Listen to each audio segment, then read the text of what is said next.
Simula nang ihakbang ko ang aking mga paa sa simbahan na nagsilbing kanlungan at pangalawang tahanan, aking nadama ang pagmamahal ng isang ina, isang mahika na bumubulong sa akin. Magtiwala ka lang sa kanya. Isang inang nagsilbing mukha ng pag-asa, ang nagpakita ng halaga ng pagkakaisa, ang nagpasya sa karera. Sa kabila ng pangamba, ako'y sumama. Sa patuloy kong pagdedebosyon, ako'y nagsilbi ring inspirasyon gamit ang abilidad na pinagkaloob sa akin ng Panginoon. Nagsilbing bituin marahil sa iilan, gumawa ng pangalan gamit ang sariling kakayahan. Ito na siguro ang tunay kong layunin sa mundo, ibahagi ang kwento pati na rin ang aking talento.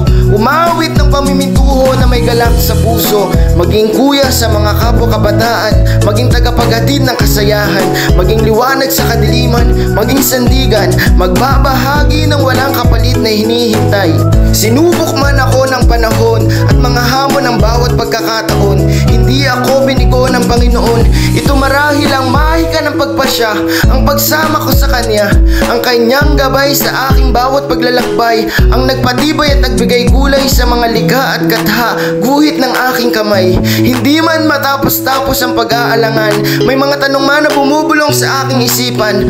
Ako'y makasalanan, pero pinili sa gantong larangan. Pangamba ay aking wawakasan, sapagkat nariyan ang isang ina, nagbabawi ng takot na nararamdaman. Ayaw mo ako, o mahal na Birhen ng Aranzazu, ay iyong anak na lumikha. Hayaan mong suklian lahat ng pagpapala, ako'y magiging isang biyaya tulad mo, magsisilbing gabay tulad ng paghawak mo sa aking kamay, magiging matatag at liwanag, magsisilbing lakas sa bawat bukas, magiging kanlungan tulad ng paghakbang ko sa iyong tahanan. Aking pakakatandaan, binago mo ang aking buhay, sinamahan mo sa aking paglalakbay, salamat sa pagiging gabay.